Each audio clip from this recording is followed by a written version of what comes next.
Hello, everybody. Hi. It's your boy, Chucks. Hi, Chucks. Hi. How are you? Hi, Kevin Godwin. Hi, Ryan Brodo on the ones and twos. What's going on? Hello, Chucks. How are you? Hi. It's Birds of a Feather. I'm not enthusiastic I can because tell. yeah. It's a rough week. And we will explain why on Birds of a Feather. We are live on A2D Radio, A2D Live on Facebook. The first half is brought to you by ATS Sports Picks. ATSSportsPicks.com. Use promo code A2D to get 20% off. And our poll question today brought to you by Specialized Physical Therapy, located in Cherry Hill, Burlington, and Princeton. Find them on the web at specializedphysicaltherapy.com. Eagles are better off losing out. Agree or disagree? We will get into the Eagles. Oh, hey, Flyers are up 1-0. All right. I kind of wanted to lead off with that, but but we won't. But we will get into the Eagles humiliating and embarrassing. We joked around with Chrome that this would happen, but we didn't think it would actually happen. See, that was the mistake. That was the mistake because we underestimated how bad this team is. So we will recap that loss. We will also go position by position, even coaching staff, even general manager, and we will say whether certain people in this Eagles organization are safe or if they are not, if they should go. Are they on the hot seat? And then we will, in the second half, go around the league. It was a big week. A few really good games this week as the last quarter of the season comes in. And I know your team had a pretty tough loss. There was another game between what I think was a potential Super Bowl preview, but we'll get into that later. And other news and games from around the league. Get into that in the second half, and then, of course, as always, finish with no huddle.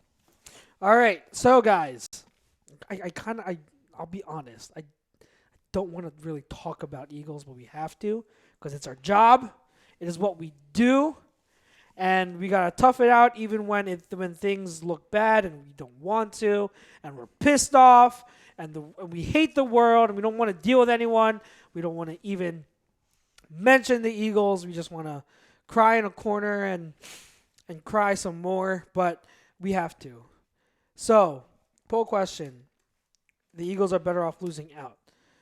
Kevin, the outsider, the Patriots fan, from a non-biased perspective, what is your take on losing out in favor of a higher draft pick? No, for two reasons.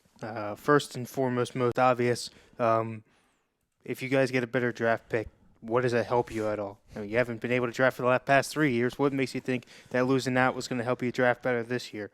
On top of it, tanking, unlike trusting the process on the Sixers side of things, doesn't really work in football. And regardless, you're still, 9-7 wins a division. You still have a shot with an easier schedule versus the Cowboys. It could come down to that matchup, the final head-to-head against them. I think it's an overreaction to say lose out and that they're out of it already. Regardless if you think they're going to make a run in the playoffs, if you win these last four and get hot going into the playoffs and try to rally the troops together, you could have a streak where you might be able to put something together. To say that you should just lose out when you realistically have a shot at winning the division regardless is absurd to me. So, Ryan, I'm going to go with you first before I give my 2 cents. Are the Eagles better off losing out? Would the Eagles be better off losing out? No, absolutely not. And listen, to Kevin's point, we talked about it on our show the other day. I get it. if we lose out, if we have more losses than wins, we're going to have a better draft pick. We'd be closer to that top wide receiver that we need or top X amount of player that we need. But to Kevin's point, I've said it, you've said it, we've all said it. What does that mean if Howie Roseman's drafted? It means nothing to me. It means nothing. I don't care if it's a third-round pick. I don't care if it's a seventh-round pick. I don't care if it's the first pick overall. Just because he hit on one, Carson Wentz, yes, I mean Carson Wentz, it doesn't mean he's going to hit on all of them. Clearly, we know that. Number two, aside from the draft, I think it would be very valuable to not only this quarterback to see some wins, gain some confidence back heading into the next season, but I think it would also be valuable to truly see who wants to truly be here after this season. And I get it. A lot of people are extended. A lot of people are contractually locked up for years to come. But there's some that aren't. And I would obviously argue, and we'll talk about it, on this show, many shows over the next handful of weeks, just because you have a contract extension doesn't mean we can't trade you. You know what I'm saying? Right. To where I think that would be very valuable. And also, listen, I'm the last person who's going to be saying this, and we shouldn't even be going there, but they're not out of it yet. You know what I'm saying? They're not out of it. Until they're mathematically out of it. And listen, I will completely agree with all of those who say they are done and there's no chance they will get in. I am one of those people who believes that. But until they are mathematically out, I am not willing to root for losses, especially with the Eagles. Mm-hmm. So absolutely disagree to the poll. Mm-hmm. Not only that, if you think about it, what does that do for the morale of your team and for guys that are trying to put together and look forward for not only their careers as far as individual players go, but as far as the morale of saying, hey, we're still in this, we're only game out. How does that look on your coaching staff to say, you know what, guys, we're done playing. We're just going to lose out. We're gonna work on drafting your replacements, so we don't really need wins. What does that do? No one's going to want to come here and play. You're not going to be able to get those, free agents and building blocks that you need. You're going to have to only have rookies because no one that's worth a damn is going to want to come and play for you if they know that, hey, if you lose, we're just going to ship everybody out and tank anyway. I have great points, as always, gentlemen.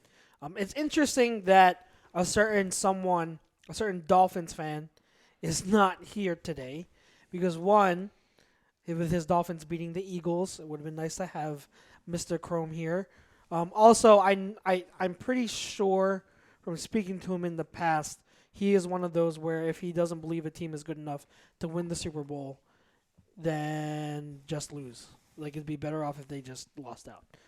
He said it a couple years ago, and I think I remember him saying in one of our chats that that's what he believes. I don't want to speak for him. I could be wrong, but just going off of what I know about our co-host and dear friend Chrome, I think that is his position, but we'll let him speak on it when he is here the next show. What I will say, and as you guys know, I am a draft nerd. When the draft comes around, it's like, I'm as into it as anyone. So I know the importance of draft picks, and I get that Howie doesn't have the best track record. But, I'm one, I wrote an article on it like about 3-4 weeks ago about how his drafts haven't been as bad as people make it out to be. Like his 2017 draft was appalling, and we can get more evidence of that now with Mac Hollins, another member of that draft class, being cut. With him gone, like we're down to Nate Gary, down to Rasul Douglas and Derek Barnett, and none of them are showing to be anything special. Oh, what about Sidney Jones? He's still here. Technically, I guess he's still here. God. But like that class is horrible. Like that's a flat out F. If you can do like lower than an F, it would be lower than an F.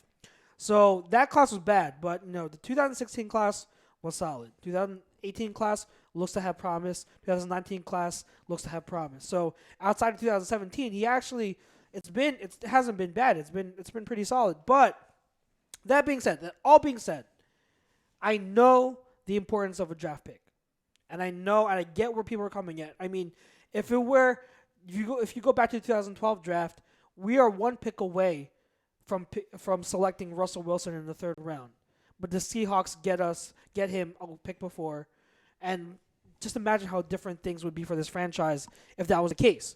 So I mean, I completely understand the importance of even just one slot in how much a difference of it that will make. That being said,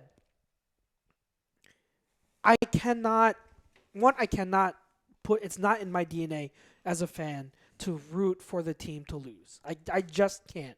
Especially when the division, unfortunately, is still up for grabs. Like, you can still win a division, and as we've seen the Giants do twice over the past 20 years, just win and get in. Right. Just get in, and then we'll see how what happens after that. It's football. But it's not just that, but I just feel like you need to, for what you were saying, I don't think that the team would try to lose. Look at the Dolphins. Everyone saw them as tanking beginning of the year. They've been known as a team that is tanking. But does this coach and team, the roster, the players, do they look like they're tanking? No. From week one, they've been trying to win. They just don't have the talent. And they're under a first-year head coach. Did, though. Huh? They did, though. They did have the talent. They got rid of it. That's my point, is that with them getting rid of talent, the talent was less and less and less. They don't have enough talent overall to begin with at the beginning of the year, and then they got worse and worse and worse. They traded people away. So, like, even though they don't have the talent to win, they are still trying to win. They're still trying to do their best to win. So the coaches and players aren't going to try to lose. The Eagles, same way. They're not going to try to lose. But I think with the poll question, with saying, like, are they better off? Would it be better off to see the Eagles lose, even though they're not going to try to lose? But would it be better ultimately if they do lose than if they squeak in? But in my opinion, you have to get one. I can't stand just having the Cowboys win the division. I just can't. As a fan, I cannot stand the thought of the Cowboys winning the division, getting in the playoffs, and then, like we said, anything can happen. What if they win a playoff game or two? Like, I cannot stand another week or two of watching the Cowboys in the playoffs. And two, and maybe most importantly, I get that the whole point is to win the Super Bowl, but you kind of have to think it's important for Carson Wentz to get some playoff experience. Am I wrong? Like, don't you want Carson Wentz to have, like, wouldn't it be awesome if Wentz can somehow turn this around, start playing better and better? He did play better against the Dolphins. What if he can play better? They go on a winning streak similar to how they finished last year, and they win a playoff game similar to how they did last year. But now, instead of Foles at the helm, it's Wentz. Wentz is the franchise quarterback who has gone through a roller coaster and a tough 2 years of football on and off the field. For him to help put together a winning streak and then help get a playoff win under his belt, because everyone always gets on him and attacks him. Oh, he hasn't even seen the playoffs. Well, then isn't it important to at least get him some playoff experience? I think that's highly important. I want to see my franchise quarterback in the playoffs and see what he can do. So I get that the ultimate goal is the Super Bowl, and if you fall short of the Super Bowl, then it means nothing. I especially when the Eagles were hyped to win the Super Bowl as one of the preseason favorites. But you got to adjust expectations, and I still believe there are things that are still important aside from winning. Like, I still believe experience and seeing young players grow and, getting these young players experience also in the playoffs. I think that's very important. I disagree with the poll. I cannot root for this team to win. I don't think they're better off to lose out. I think that with the division still up for grabs, you have to still try to win out and grab that division. The Eagles still control their own destiny. Here's the biggest sticking point as far as should you lose out.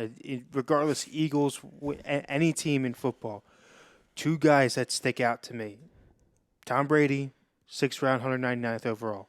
You're going to tank and try to go first round heavy. Then when there's guys like that solely off of scouting and coaching ability. Yeah. And, okay, so regardless, say that's a one-off. That doesn't happen that often. Once in a generation, you're going to get a guy that good that late. Okay. So you want to throw all your eggs into the basket in the first round. Great. When was Lamar Jackson taken?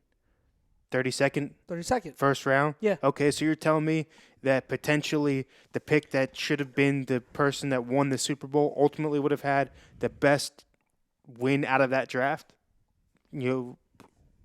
For argument's sake, as far as this season's concerned. Yeah. So tanking does not work in football. It's not like in basketball where you only got five You only have guys. five guys. Yeah, Yeah. you only have five guys, and 100% agree. the talent pool's small. Yeah. You figure in football, how many colleges is there? So many. Big Colleges, small colleges, yeah. And outside of that, now you can take international. You've got guys coming in from rugby leagues. Jordan Mailata, baby. You got guys all over the place. That you can literally go out and get a Kurt Warner who was a grocery bagger. Yeah. And go win a Super Bowl. Yeah. You don't need to go get a first round. Top 5 or top 10, yeah. And there are still misses in the top 5, top 10. Right. There are absolute misses. I mean, Niners have Solomon Thomas. He was picked in top 5 of that draft, and he hasn't been anything. I mean, there are misses in the top 10. So I absolutely 100% agree. You don't need a top end pick in the first round to get a stud. I think he was 3. I think because You that could was be right. that was the Trubisky draft where Yes. the Bears traded up to 2. I think he was 3. They unnecessarily traded with the Niners, who were not going to pick Trubisky. Listen, I'm a big Trubisky fan in 2 nights, though. I'm a big Trubisky fan in a couple of nights. That is very, when they very faced the true. Cowboys. Very, very, very true. All right, let's get to the they're chat's flying. flying. Let's get to the chat. Facebook. Zach Boylan says, "Bye, Matt Collins. Please let the door hit you in the ass on the way out. But you would probably run the wrong route to the door." I was unusually happy because I've never been so happy to see a guy who means nothing to this team leave. But I was almost like freaking Gandalf from Lord of the Rings. I was like shouting in my house, like, "Be gone with me, yes. you foul creature!" Oh my God! I think this could be the spark that turns this Eagles season around. Mac Hollins. We poured water on that freaking fire. The hell, the Dolphins were rolling all over that freaking fire. Deion Brown says, "Mac Hollins gone. I'll say it. I saw that coming. I had hopes for him. Obviously, that didn't work out. Oh well. I think Greg Ward Jr. deserves his shot." Michael DeAndre says, "What a disaster. That's all I got to say." Yeah, tell me about it. Stephen White says, "The Seahawks are going to win the Super Bowl. They are playing like a unit." I disagree, Stephen. Deion Brown says, "I don't want to see us lose out." No. But the way the season is shaking up, I wouldn't be surprised. I 100% agree, Dion. Michael DeAndre says, "Take the hinky approach. This isn't basketball, Michael." Trust the process. Greg says, "Kev, we lost to the bleeping Dolphins. Come on." And I think I love a comment that I missed. It wouldn't let me go back to it, but Greg does agree with the poll. You know Greg, the crumb. He always goes negative. But he says, "By the way, loved how 2 weeks ago Matt Collins was our best wide receiver grade-wise, and now he's cut. What a crock of crap this organization has become." Who graded it? I kept saying that. Carson Walsh. Carson, oh, yeah. He was raving about him. Mike Rowe was raving about him. How about we just send all 3 of them to the freaking dungeon? Please. He had another penalty, guys. I feel like that was the final straw. I feel like even Nelson's like, "Can we get this guy out of here? Yeah. I finally caught something. Yeah. I ran 5 yards. It was my best play of my career." He finally made a great – and it was a great play. Like, you got to be honest. Like, yeah, I was it Ooh. was a great play, and Mac, again, screwed it up. That's another great play negated by a Mac Hollins penalty. I was like the guy from ESPN. What the guy that makes the noises? Boomer? What's his name? Yeah. Oh, man. Chris Berman. Chris Berman. Go, whoop. Yeah, I mean, I was literally doing that for the entire play. And then Matt Collins showed up, and then he ruined it. He ruined it. Deion Brown says, "I say that to say, even if they do get into the playoffs, they are one and done. Then Doug will give his company man's replies that no one wants to hear, at least not Deion. Heads have to roll, starting with coaching. Grow and Schwartz.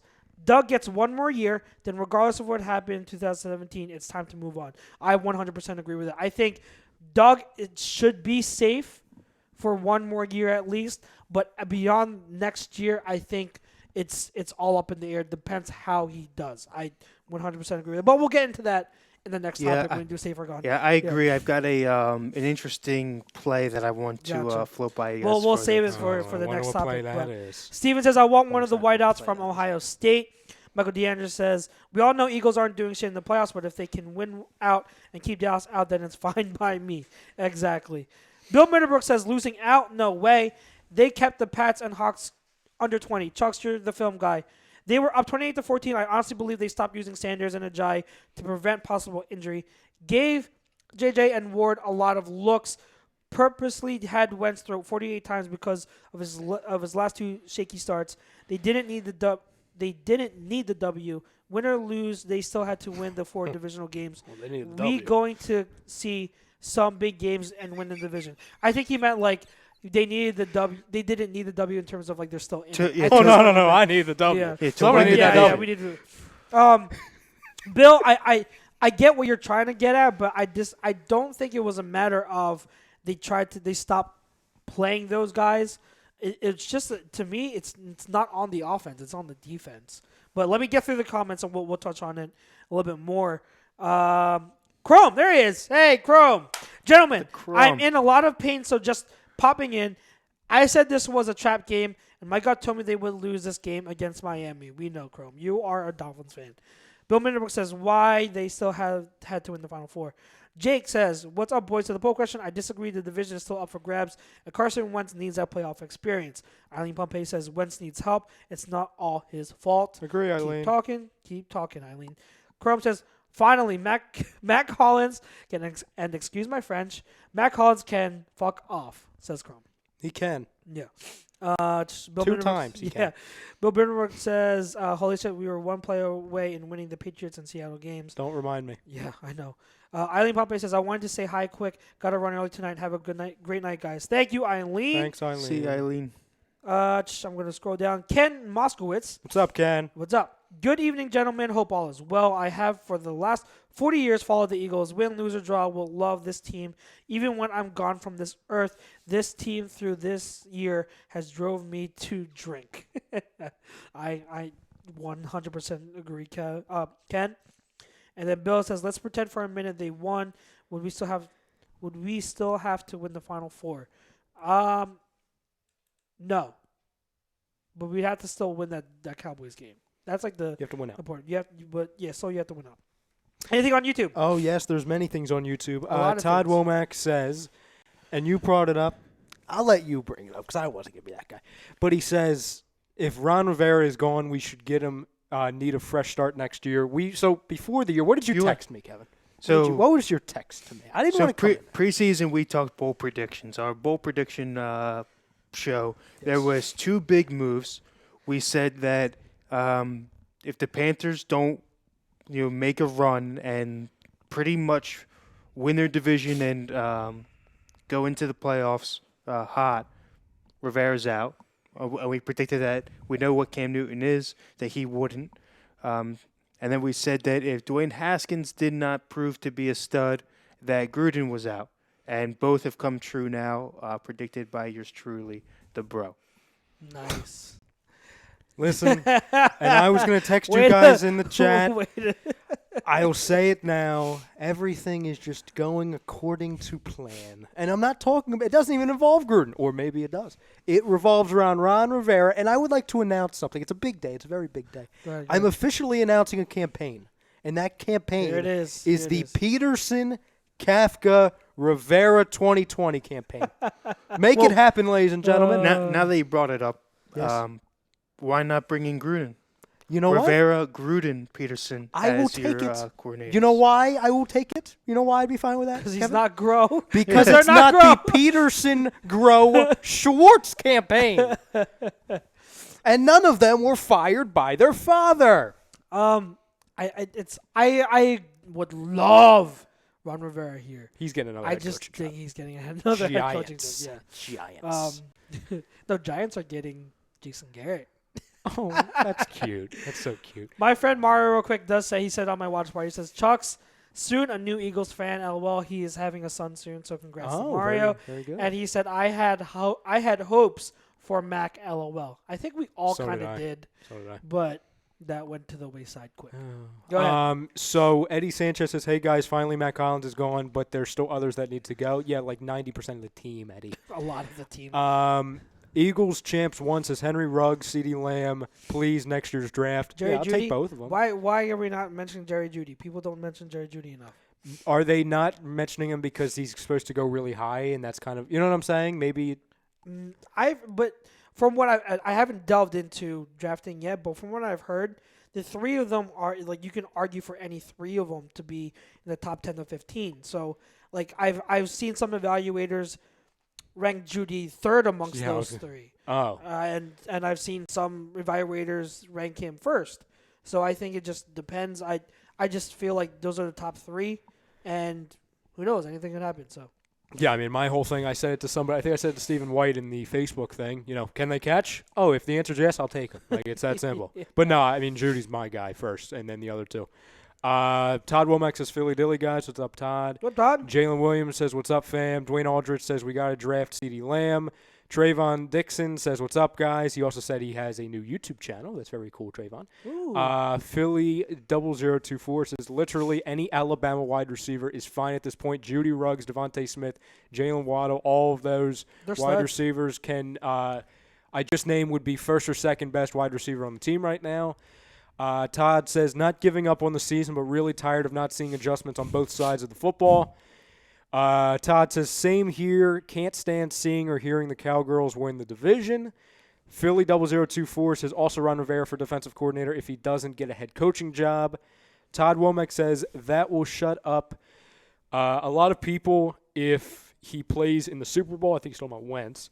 Listen, it'll shut up a lot of people if he gets to the playoffs. If he gets to the playoffs. NX750 Gaming says, my fear is that if they do go on a run, they will think everything is fine and won't make the assistant coaching changes that's needed. I disagree and agree at the same time. I actually agree. Again, like I said last week, it's very similar to the Philly situation back in September, to where I wanted them to have a chance at the playoffs, but I knew that if they came close to the playoffs or even got in, there was no shot Kapler was getting fired. Where now it's looking like, okay, thank God we didn't make the playoffs because, you know, Kapler's gone. Now we have Girardi. I would certainly hope, and my hope is decreasing as the seconds go by, that Jeffery, Lurie, and Roseman would be smart enough to just move on, not based off of their last 4 games, but based off of the first handful. Yeah. You know, based off the first 12, for example. Yeah. I just don't know because, again, as I've said the last 3 years, this organization, as they've won, they've continued to go on the side of blind loyalty. I think that it's tough to say based on, and I think ATD posted it, Mort's quotes from WIP. Was it WIP or Fanatic? I forget. That it would take a run in the playoffs in order to save their jobs. And the way I interpreted it was that it would take, that means a run in the playoffs means several wins. Yeah. That means so if they get in and squeak by with 1 win, I don't see that as enough still. No. Because it's all about like what the expectations were in the preseason, where we were one of the Super Bowl favorites. Yeah. Lurie knows that. True. We're nothing close to that. So anything like not remotely near the Super Bowl is not enough. So I would hope, and again, I could be wrong, but I would hope that even if it is just 1 playoff win, that still shows Lurie that this team is underachieving. There needs to be changes made. Agreed. Here's what you come across is that you've got 2 things pretty much stopping you. A is they haven't won a game yet the way that they should be. The wins that they've had have been either dicey and you play the 2 quarters that you had to do just to win, and everything that you've lost are games that you should have. Like, you should beat Miami. You should go and beat Buffalo. Although, I mean, there's certain games that you should win that you either aren't winning the way that you should convincingly. be. Yeah. We haven't had a complete game all year. Right. Then on top of it, once you get to the playoffs, if you have to make a run, and if that's what you're afraid of, I'll be the first one to go out and say it's not going to happen. What can you get out of that first round? Sure. There's always a lame duck, that gets through, or somebody that has a last week injury, whatever it is. But as far as I'm concerned, you've got the Niners, the Saints, the Seahawks, and Vikings, the Panthers. the Vikings. They're all good. Any They're one all of them. so good. If somebody said to me that one of those teams right now won the Super Bowl, I couldn't argue that any one of them wouldn't. Yeah. There's none of those Any teams. one of those 5 Yeah. could. And you're talking about that's Well, the Vikings, Kirk Cousins. But go ahead. They would crush us though because they match up well Yes, because they've yes, got 'cause they crush receivers that us. can beat us over the top. And they've- I'm saying they could. Now, obviously we'll get into this a little bit later, but last night they played outside of the turnover game like they could win. If you fix the turnover issues that they have, that's a team that's a solid contender. Yeah. If it's But that's every team's got that. One Yeah. can't hold the ball. You want to be a contender? Hold the Stop ball. dropping the ball. Yep. Every team has Yeah. those onesie twosie things, but that it's so far gone as far as what the Eagles need to fix to win more than one game. You're right. Great point. Back over to the tube. Philly 0024 says rather have Wentz get playoff experience over a mid to late teens pick. Agreed. Philly also says Grow is going no matter what, unless we somehow win the Super Bowl. LOL. Grow is gone. Yeah, he should have been gone 5 weeks ago. Todd Womack says need to draft more from the SEC than the Pac-12. He says definitely need to find a better quarterback coach. Bird Gang says Hollins is a bum. Yeah, water is also wet. Yeah. The sky Philly, is also blue. Yes, and the grass is green sometimes. That's not now in the winter. Philly 0024 says Hollins was good special teamer, nothing else. Yeah, well, he also drew about 4 holding calls on special teams this year. So, maybe he was good in 2017 and that, right? Jalen Williams says, honestly, Hey! Jesus What a goal. Sorry, I apologize. I thought they were coming for me, Kevin. apologize. I am so sorry. No, don't apologize. It was a good goal. That was a pretty goal. Oh, God. Good. Anyway, Philly 0024 says Groves got fired by his own father in college. Just reminding us of that. Todd says just want Deuce to get a chance at offensive coordinator so we cannot stop running the ball. We don't need to tank the season. I'm fine with a pick in the low 20s. Players fall all the time. The player experience will be valuable for the young guys. Bird Gang says Grow needs to play Madden 20. His play calling is horrible. Well, you're right, but Doug calls the plays. So, it falls on Doug, too. Philly 0024 says only move on from Schwartz if we're guaranteed Quinn or Rivera as our defensive coordinator. No, I just think you move on from him. Find someone that's not as freaking stubborn. Stubborn, right? And then move on from Corey Unlin. He needs to go, too. Yeah. For if anyone who doesn't know, that's the All cornerbacks assistant. coach. Okay, we'll get to the next topic. Oh, yeah, true. That's going to be very fun. I feel like as soon as we're done with the chat, that needs to happen now because we're already in. He also says skeptical on the Seahawks. All their wins have been one-score games. Jalen Williams says also if the Jets fire Adam Gase, we should target Greg Williams as defensive coordinator. No. I don't want anything to do with Greg Williams. I No, thank you. Thank you to He's Greg been tossed Williams. around like, well, never mind. No, thank you. I will. If it had to come between Jim Schwartz and Greg Williams, I would cry. Yeah, I'll pick Ralph. I would cry picking Jim Schwartz. I'll I pick would Ralph. absolutely cry, but no to Greg Williams. Sorry. But let's get to the next topic. But is there anything you in 2 minutes really want to touch on over this ugly mess of a game that happened with the Eagles and Dolphins? Any takeaways that you just want to touch on? Because I really don't want to talk about it too much. But No, I'm saving all my stuff for tomorrow. I can only yell about it once. Did you watch it? I watched parts of it. I was in and out of it, but Takeaways? It's just capitalizing on simple mistakes. And make tackles where you need to. Wentz hold on to the ball, actually give him time, and stop abandoning the game plan. Or Wentz was solid. Regardless, have a game plan. Wentz was solid against the Dolphins. He was better. He had a solid game. So No, I'm not disagreeing. Yes, I'm not I'll disagreeing. say. I'm just adding. I'm adding to what you're saying. Yes, I'll say he played well, but it's overshadowed by poor line play and receivers not getting open.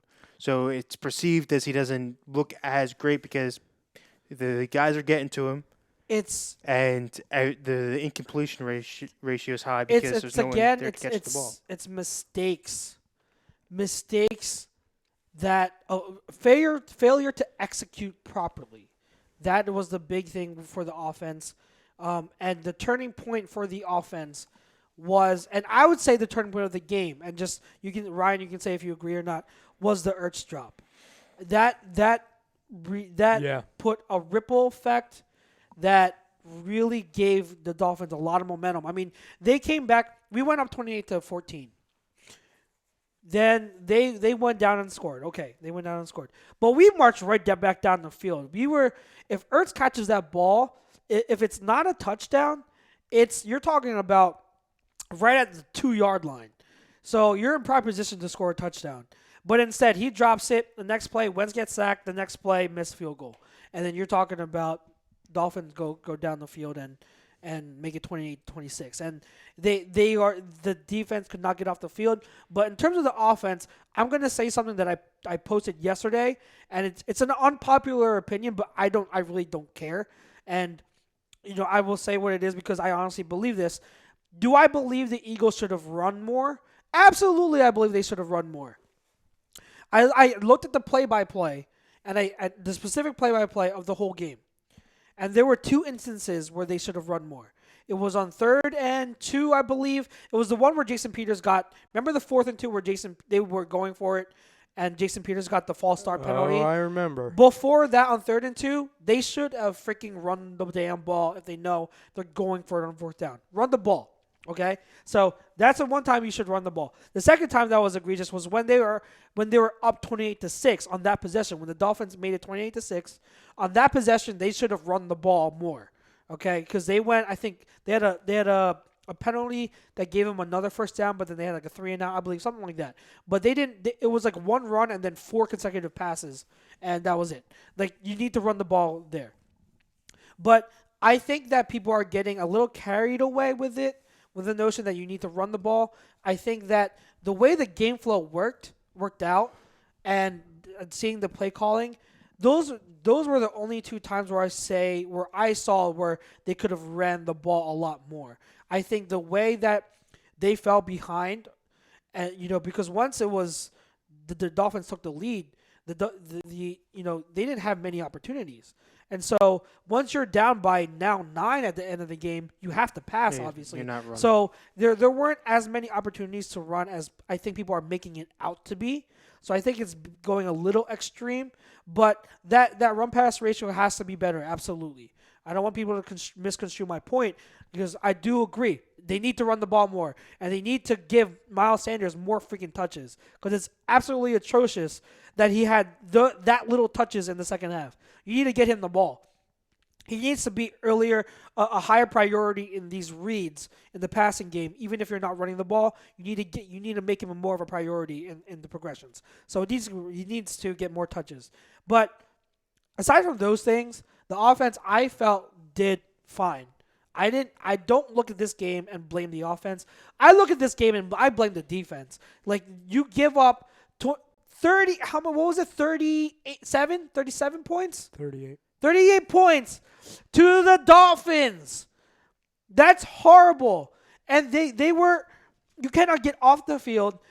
Jim Schwartz is again not making adjustments. I mean, your DBs are small, and they're getting mossed by freaking DeVante Parker and Mike Gesicki.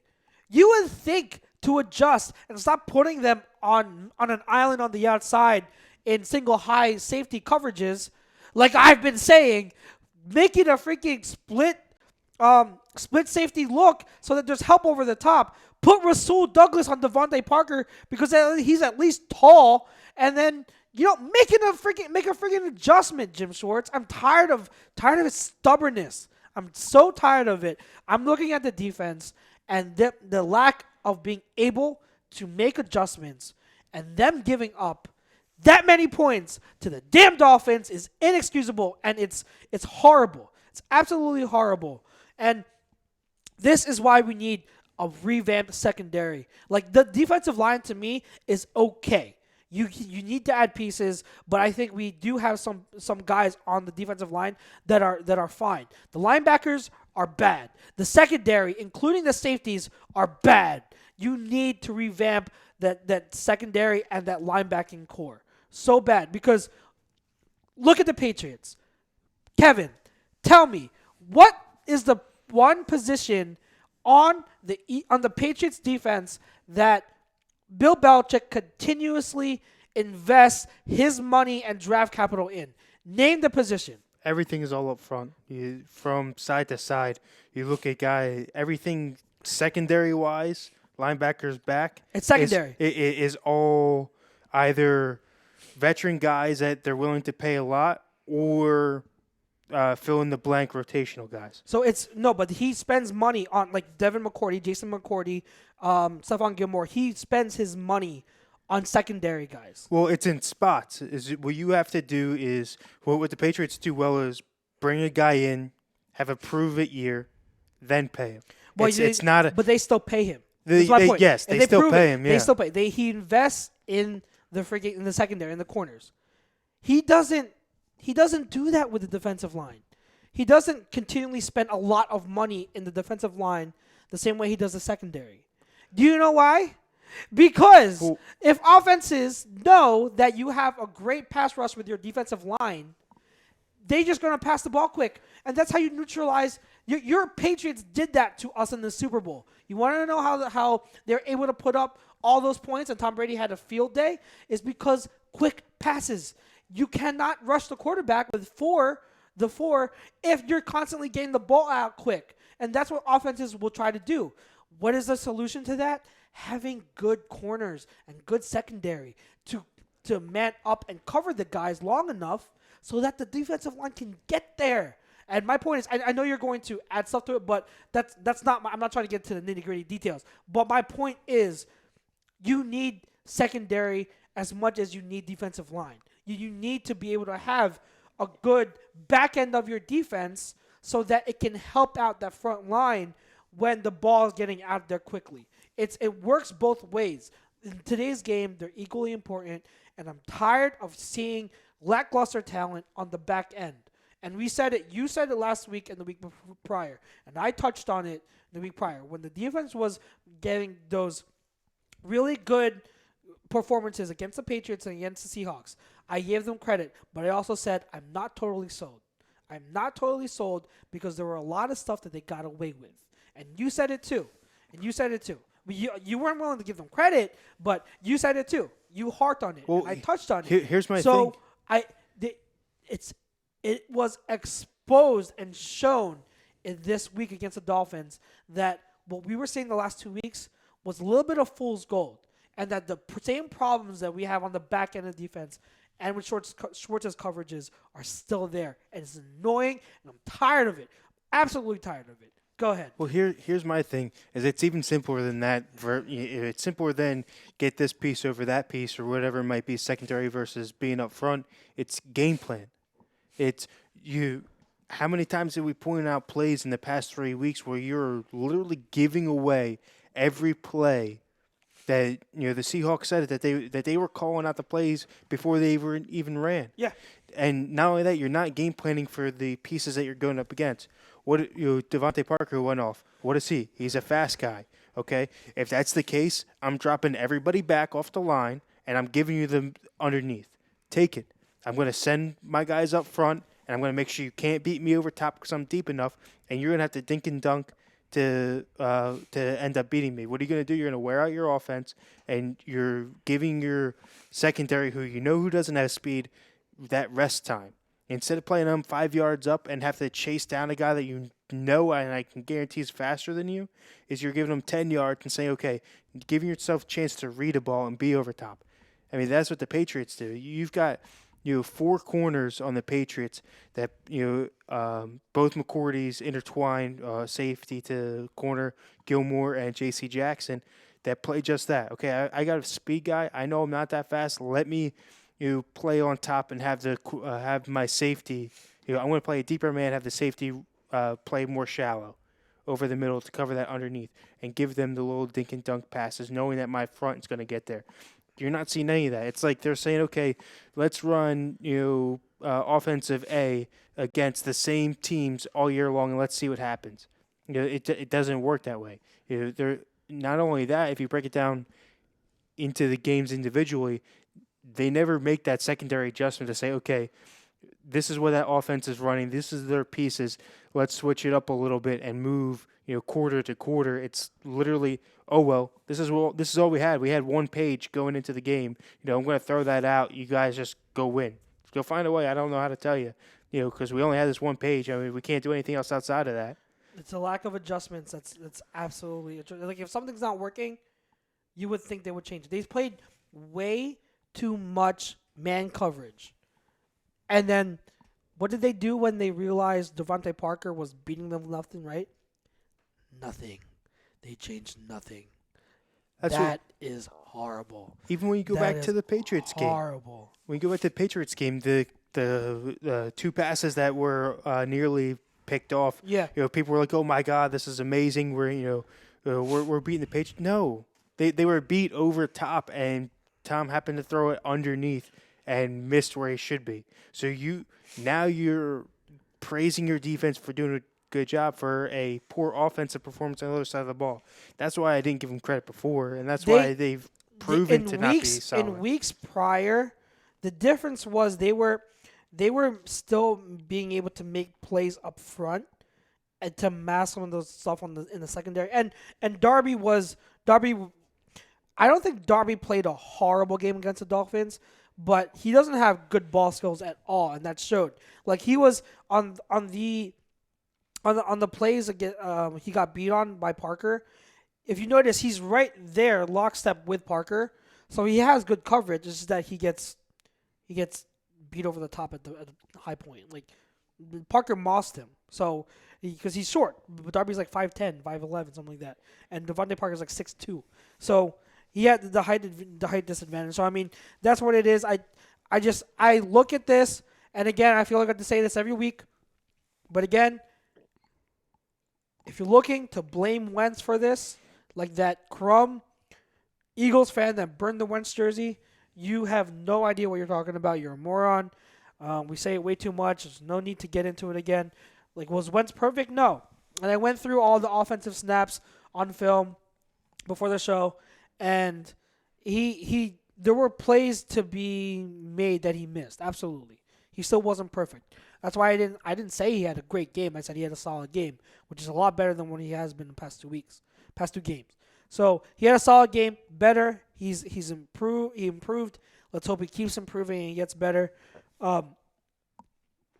Did they score again? Jeez, it's pouring. It's raining goals now for the Flyers. Anyway, but. It's not on the offense. Sanders had a good game. Jay Ajayi is not the same runner as he once was. He just isn't. He's not the same. And it's sad, but Jay Train's old. I mean, there's kind of a reason why not old, but he's raggedy. He's not the same. But I mean, this defense. Why can't we have? You touched on it. Why can we not have a complete game? Like the defense plays well, the offense plays bad. The offense plays bad. The offense plays well, the defense plays bad. It's absolutely it's pathetic. And I don't understand. I don't understand why it's like that. I don't know why the team can't play. No, not only that, you come into a game this week playing the Dolphins, and looking at probably one of my favorite football movies. Granted, I know it's not the same. The Replacements. There's nothing more dangerous than a team that has nothing to lose. Yep. You're playing a 2-win team. What do they have to do? They've already, if you say they're tanking, which I don't think they are. Granted, they kind of showed it with trading away some key younger players like Micah Fitzpatrick, but they've already got a lower pick locked up. They've already got a ton of picks. For the upcoming drafts, all they have to do now is just play a game like kids do out in a schoolyard, and you let them beat you by just going out there and doing what they're supposed to be doing. You can't tell me that they outcoached the Eagles, but as far as staff goes, you can't tell me that any of those coaches are better than Peterson. They just played their game. They played what they had. They did exactly what they had to do to come in and win. Versus playing the way the Eagles did, and let's try this over here. Wait a minute, let's go adjust over here. Now we're over adjusting, and it's the quicksand we talked about last week. Yeah. You start to move around too many pieces, and try to over adjust or under adjust or not adjust at all, and it just becomes a train wreck. It's bad.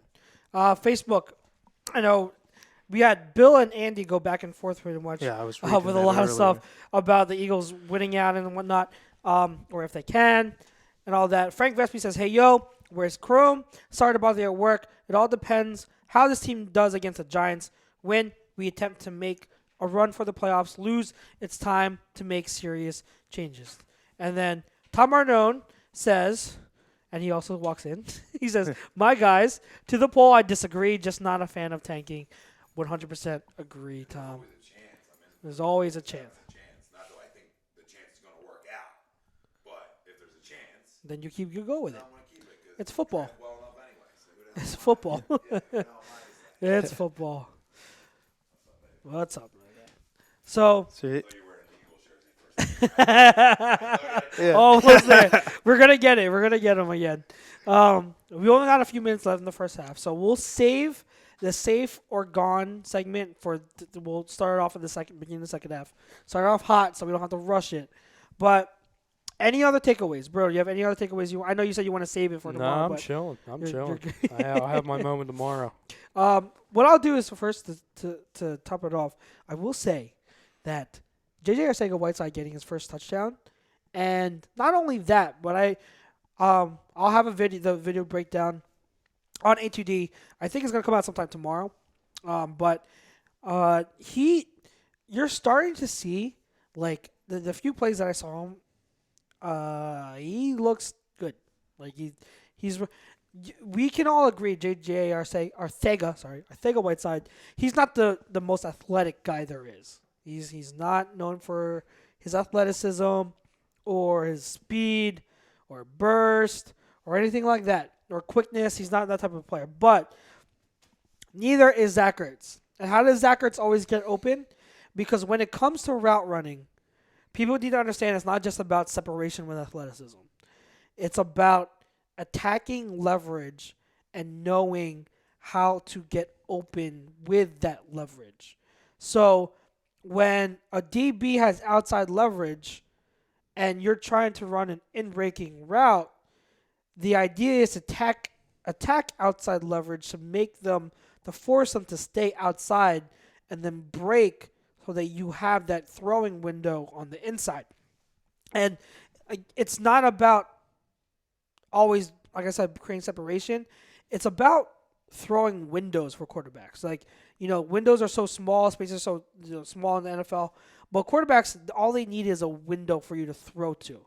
It does a guy can be like 2 feet away from you, but if you have that leverage on them and the throwing window is there, that you're open technically. So it's for J.J. Arcega-Whiteside.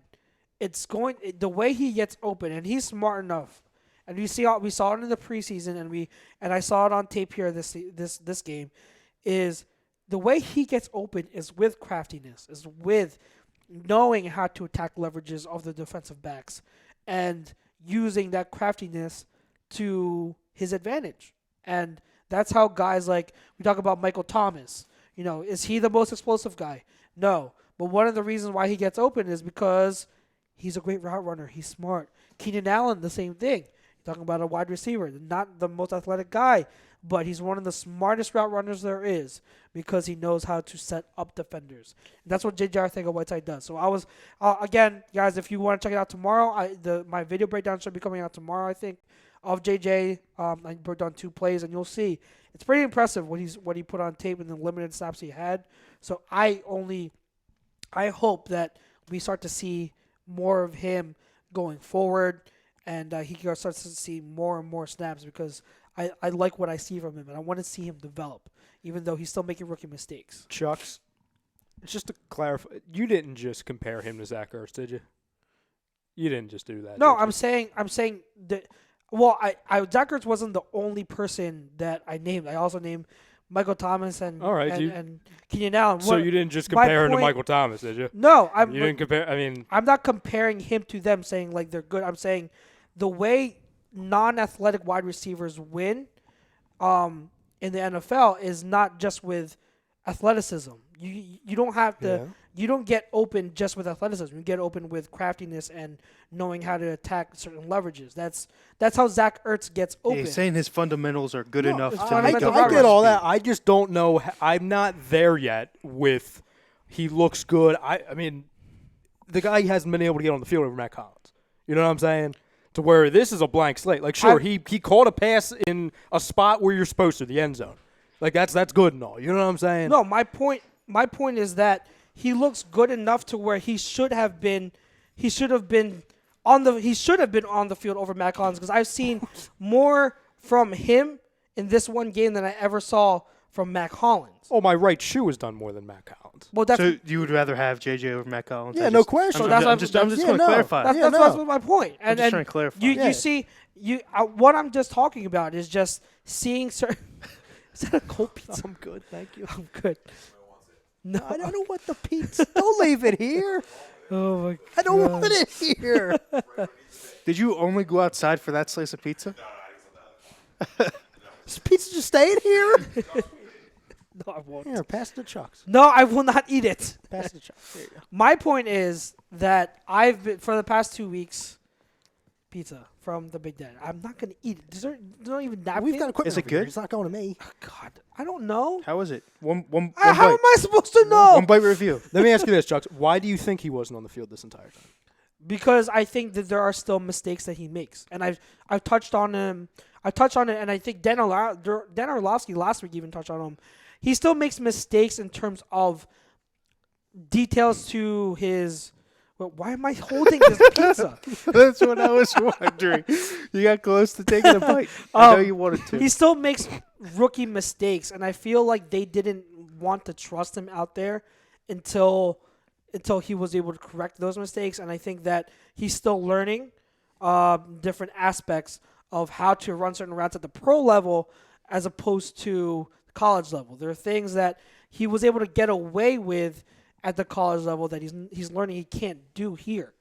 And that I think that transition is why. And also, I think they just for some reason loved Matt Collins' blocking and special teams ability. I have no clue why it took this long, but I think it's apparent that they were wrong. And again, I'm not comparing J.J. Arcega-Whiteside to Zach Ertz and saying, oh, like they're the same player. Like he's Well, as they're good. clearly not. Well, they're two separate positions. I understand that. So I'm just saying, like in terms of, I'm comparing their styles of route running. That's what I'm comparing. The way they get open. That's how big physical wide receivers who aren't athletic. That's how they get open. You have it's not just about. And I'm addressing this because there was someone I commented in on ATT post is like, well, he's still slow, and I'm worried about him getting separation. Well, Zach Ertz doesn't get separation.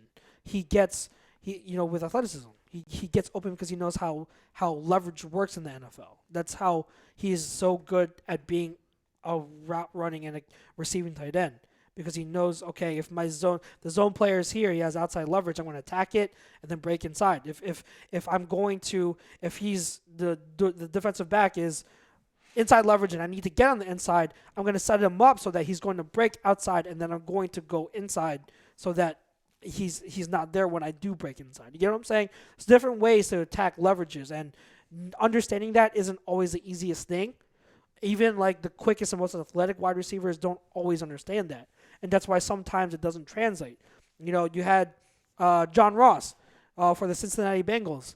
He hasn't been good for the past 2 years, but he finally started to break out a little bit. We started to understand how route running isn't just about athleticism and running by people. Because in the NFL, most defensive backs are still fast. Most defensive backs are quick, athletic. You gotta do more than be athletic to get open. Is Julian Edelman fast, by the way? No, he's quick and smart. Right. He's quick and smart. I was curious. That's why they have, when you talk about the two-way goes on option routes that he does so well, he's a master at them in the slot, and Tom Brady trusts him because he has the smarts and the awareness of where to attack with his option routes. And not all teams can use option routes. You have to trust the quarterback has to be able to trust that slot receiver, that receiver running the option route, that they're seeing the same thing. You know what I'm saying? Like, if the quarterback is seeing a defender here, he has to trust that the receiver is seeing the same exact thing, is going to make the same exact decision. Because if the quarterback is reading post, but the receiver is reading, okay, I'm not going to run a post, I'm going to run an in, all of a sudden the quarterback is throwing a post route down the field, and it's way over the receiver's head, and then it could be an interception. So it requires more than just you have to be on the same page. It's hard. That's why you have to really respect what Edelman does and Brady does because they do it so well. How much time we got left? First half. -5. Okay, so -5 minutes. We will be back in -10 minutes. But stick around for the first half. We will open the second half with safe or gone, with a safe or gone segment. So don't miss out. We will be back. Again, our first half was brought to you by ATS Sports Picks. ATSSportsPicks.com. Use promo code A2D to get your 20% off. Chucks, Godwin, the bro. We will see you in a few minutes. Do not go anywhere. We'll be right back.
We are back. I told you it'd only be a few minutes.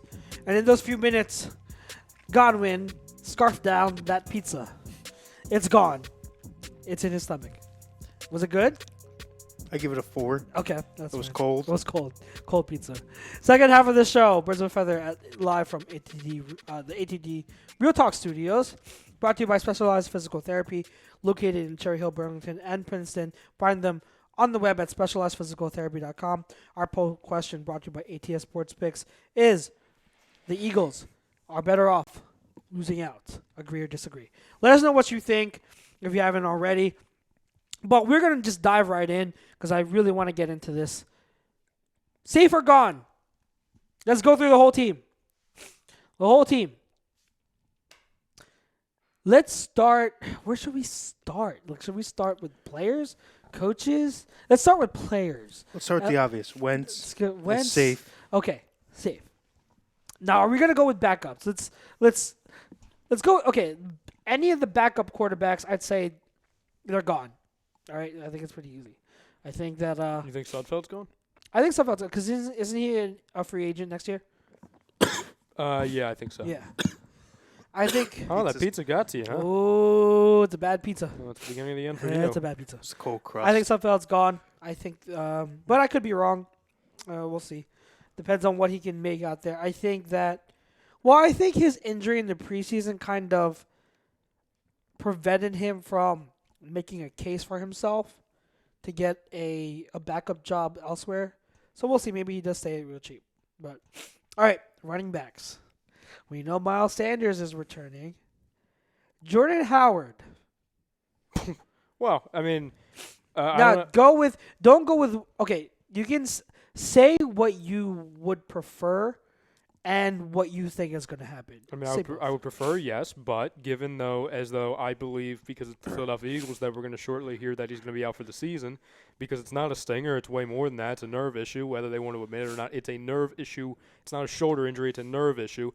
I could very well see them shutting him down or saying he's on the IR for the rest of the year.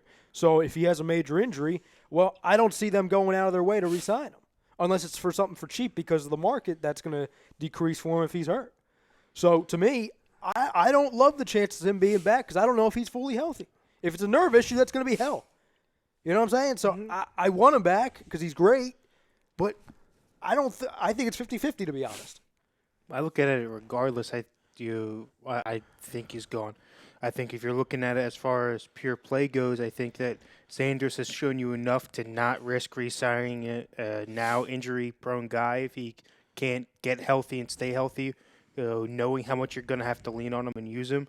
If you have so many other question marks at receiver, I think that knowing that you've got so many other question marks, one position is going to have to take a step back or to the side. Obviously not forward. I think Sanders is going to be your main guy. So I think no, he doesn't come back for that. And on top of it, they haven't gotten the production they would have liked out of him. I think more so because of the coaching, that it shadowed his numbers to say, hey, we can spend big money to bring him back. So I think he's gone regardless. I think I would really like to see him back because I like how him and Sanders complement each other. I love that thunder and lightning kind of element in the running game. I just don't think he's back. Like, I think that one, there are a lot of financial stuff that's going to go into this, and it's very complicated. And I keep touching on it, but Wentz's contract is going to be ballooning in 2 years. And then also you got to consider the fact that how many veterans, core players on this team are signed long term. Like a lot of them were signed long term. And then also what was I saying? Also, what was I getting to?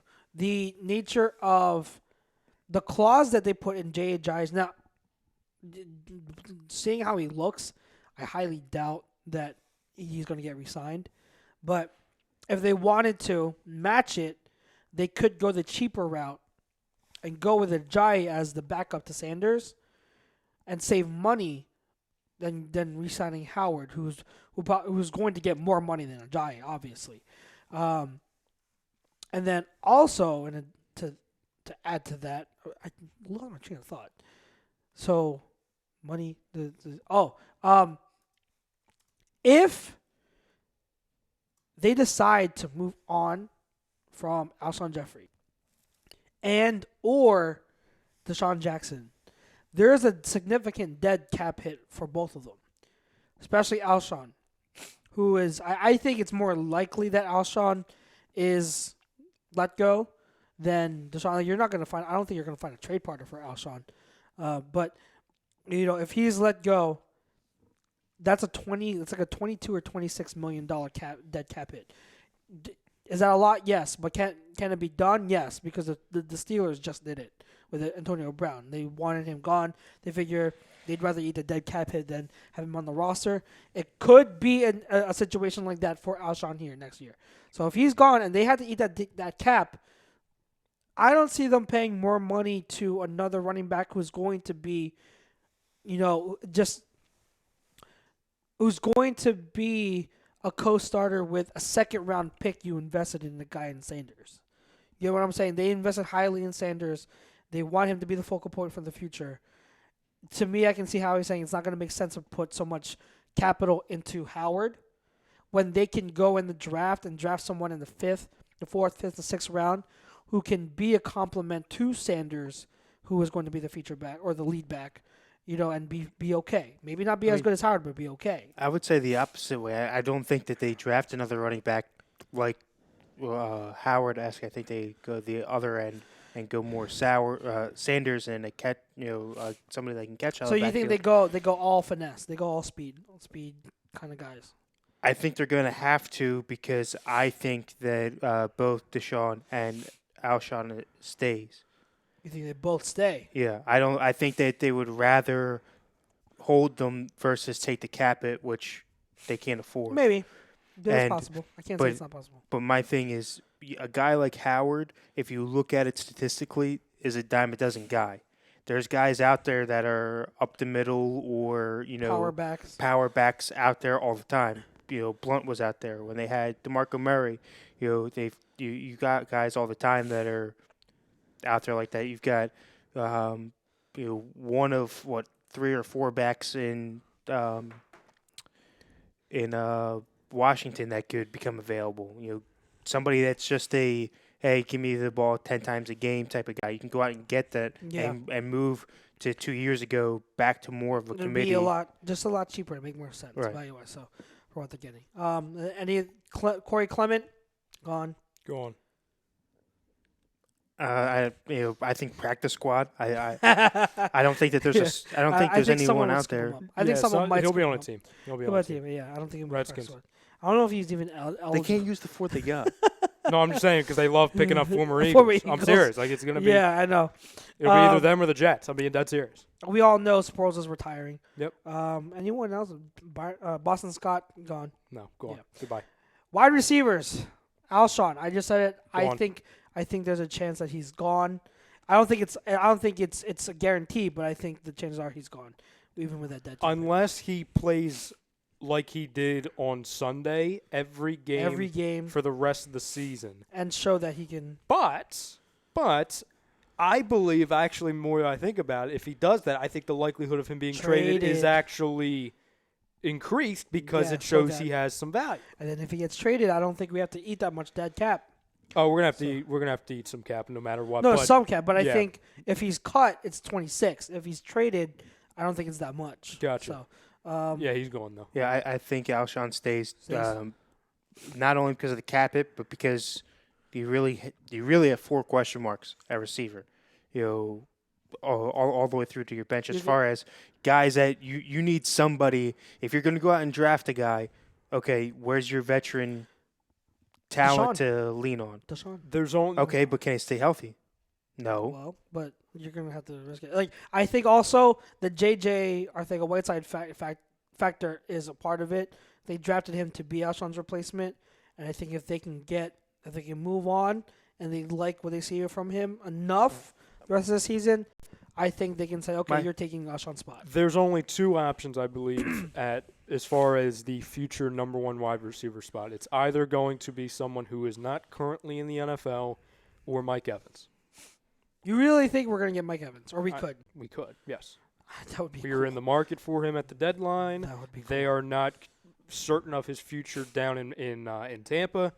I absolutely think that they're going to look hard at their roster in Tampa Bay sense, and we've had interest in him in the past. I think they've got a better shot at A.J. Green over. Well, if they go after A.J. Green, then I'm firing Roseman on the spot because we've learned nothing about injury-prone wide receivers. Yeah, A.J. Green is injury. I love his skill set, but he is injury prone. Yeah. Deshaun. I think he stays. One of the two, either Alshon or Deshaun. I mean, both of them are not going to be here next year. So I have that. Alshon being gone, so I'll say Deshaun's here. Yeah, I think Deshaun stays. Although I do think there's a chance he's gone. We know J.J. Arcega-Whiteside's staying. We already know Nelson Agholor's gone. Gone. Gone. Way gone. He should be. As of right now, if I was him, I'm already selling my house. I'm packing my bags.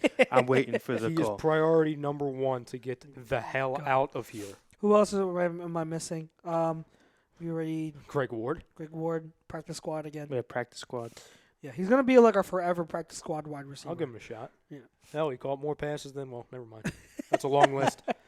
Tight ends, we know Zach Ertz and Dallas Goedert are going to be well, no, actually there are people that say otherwise. So let's go through it. Zach Ertz, He'll be here. safe. I think. I don't know if Dallas is here. I'll just be dead on with you. Why? What's your? They don't trust him. I don't believe they trust him, and I don't trust him. And they can't use him. No. They don't run the offense. That's not the correct offense for it. They don't use him the way that you should use a guy like him. I think, why is he not out wide? Yep. He's bigger than any corner that you're going to put Why is over he there not out from the wide? crest Because he middle. can't run routes. Okay. He's more of an inline guy. Trade him then. You He's know more what of I'm an saying? inline guy. Either Go 5 feet and make a right or make a left. What kind of route running is that? You don't need. I just got done saying that it takes more than just that to run a route Okay, and you agreed with me. So don't go back on what you're saying. I'm not. I'm saying, okay, we've all seen Gronk's interview skills. We know that he's not the brightest. We know that he's not obviously the best route runner because what did he do? Either run a straight line and jump on the smallest guy on the field, But he was or also- go right or left. There is no athletic ability in going right or left. He used pure size But he over also smaller matchups. yeah. But Dallas Goedert is not the size of Gronk. There's no tight end that was. There are rarely tight ends at the size of Gronk that had his ball skills, had his strength and power. Dallas Goedert, I love Dallas Goedert. I'm not saying you've he's got to no be Gronk. Gronk. I'm not saying you've got to be Gronk because I don't think you have to be a top 3 tight end in possibly ever. I'm just saying you have to be not what you're doing right now. You can't be I'm going to chip on every play and be the last down if my receivers I know aren't doing much else anyway. Dallas Goedert right now is better off as the inline tight end and H-back than being out wide. If you're going to put a tight end out wide, it's Ertz. Because Ertz shows he can get open on routes on the outside. However, what I do agree with is that they don't use... I like what they do sometimes with Goddard. Like, they use him on screens, and he's good after the catch. As for a tight end, he's really good after the catch. And they should. So when they use him on screens and stuff like that to get him in space and short routes to have him run after the catch, that's good. They don't do it enough. I agree with that. And they're still struggling to find a role for him. So I can understand the notion of trying to trade him if you're not going to be able to use him to his full ability, because now you're just wasting talent on your bench. So I get it. I think he stays. I think with a new offensive coordinator, we'll see if we can try to get someone creative to try to, like, if Frank Reich was here, do you think we'd be having this problem with Dallas Goedert finding a way to use him? No, we made it work with Trey Burton. We got Trey Burton the ball a lot. I think Dallas Goedert would be getting the ball even more than Trey Burton did if Frank Reich was here. So you get a better offensive coordinator, I think those problems go away. We don't have a third tight end except for Josh Perkins, who was just called up from the practice squad, so I'm not going to count him. Lineman, Jason Peters, gone. Obviously, Gone. Andre Dillard, we know is staying. So those are the left tackles. Let's go to left guard, Sayamalu. Here. Stays. Save. Who am I missing? Let's go to center. Kelsey's Kelsey here. I mean, that's this is the easiest This is the one. easiest They're all one, locked right. up. They're not going anywhere. Yeah. Okay. How about the backups? Mailata, staying. I don't know. I'm just. I think. Yeah, I think they do another versus- year. I think they're this far into the experiment. Yeah, I think they keep going. I don't really think you've got a choice there. Yeah. Big V gone. Yeah, gone. Should have been going at the deadline. Yeah, he should have been gone. At the He's actually going to be helping Agholor pack. He might be on your team, Kev. I'm not joking. Not joking. and then should he'll be a Pro Bowler. Oh, he will. He'll be a Hall of Famer. Brandon Graham, here. Yeah, Here, Who's on the opposite? And Derek Barnett. here. Unfortunately, here. What are your thoughts on Derek Barnett? He's not a top 15 pick. He's a third-round pick. He's not. I get labeled as a Derek Barnett hater, and maybe I am. I can't stand when people say, "Oh, well, we have Derek Barnett. Remember, he was picked in the top 15." Was he? I know he was, but does he play like it? No. He doesn't stay healthy like it. Okay. He doesn't have the temperament like it, Okay. and he disappears in games. Good. You know what I'm saying? He has some characteristics like freaking Vontaze Burfict, Yeah. to where these dumb hits. nonsensical plays. Whether it's the late hits, whether it's the dirty hits, or whether it's just the offside, whatever it is. The guy, listen, I know Chrome is big on this guy, and he graded this and this week and all, whatever. The guy is not good enough for where he could have been. And I look at, and it's not his fault, but I look at the other guys that were drafted around him. O.J. Howard, Malik Hooker. Yes. Or we could have just taken Dalvin Cook there. Like, Yeah, we could have just done that. You know, like we could have just been, Yes, okay, yes. we need a running back. We'll just go Yes. here. We'll just not even. We'll just do this. Yes. Yes. What gets me is I think that's on coaching. Yeah, I agree with you. There's a lot of mistakes there that are what you would think is simple as far as the penalties and the placement. I think somebody obviously we all agree that Belichick's one of the top guys as far as coaching is concerned. One of. Yep, One of. in the league. One up. One of. One up. But what does he do? You fumble? Sorry, go pack your bags. You might be out. All right, I don't know yet. I'm angry at you. Go sit over there in the corner. Yeah. Commit a penalty? Sorry, you're going to. Help him pack his bags. Yeah. You grab the guy by the face mask. Say, if you do it again, you're gone. Simple as that. You have one job. Either you help the team or you don't. I think that's got to come down to coaching. You can't be a player's guy all the time. If the guy is making simple mistakes when he's shown proven talent in the tougher situations, then that's on coaching to me.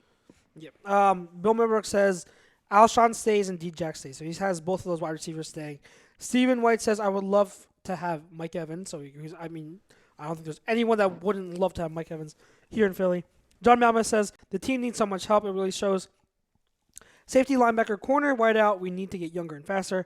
Bill Mimbrook says, Goddard stays. He's a great blocker. It's maybe the one gone, in my opinion. Bill, you've been saying Ertz has been gone since the offseason. I love you, but you've been saying it for a while. They're talking about contract extension. Ryan, Yes. I think I'm very glad you said everything you said about Barnett because it's exactly how I feel. I feel like I feel like a lot of the Eagles fan base doesn't want to admit it because he's been good in the clutch, especially this guy that sits over here on our show. But like it's entering Agholor territory. Would you agree? Where we're giving this guy passes for his lack of play. I'm not saying it's there. I'm saying it's starting to enter it where it's like, okay, he's a first round pick. I get he's shown flashes, but he's also been inconsistent. He's also not lived up to that first round pick status. I mean, I understand why you go Agholor because he's like the only recent first round pick that is kind of like that, but number one, nothing's Agholor territory. Oh, no, yeah. I'm trying to think of Brandon Graham was taken first. He was taken in the first round, correct? Yeah, higher. Higher, correct. Yeah. But, you remember how the notion with him was, he's not doing enough, and then he had that one breakout season. Everyone it's not there because Graham's way better than him to me, and I expect more, but it's kind of like that to me. But, again, I don't have an issue with him. I have an issue with the people that throw it out there that, he's a first-round pick. That's supposed to mean something to me. Yeah. It doesn't mean any. Saying that you can compare to the Agholor thing of, Yeah. Agholor was a first round. I don't.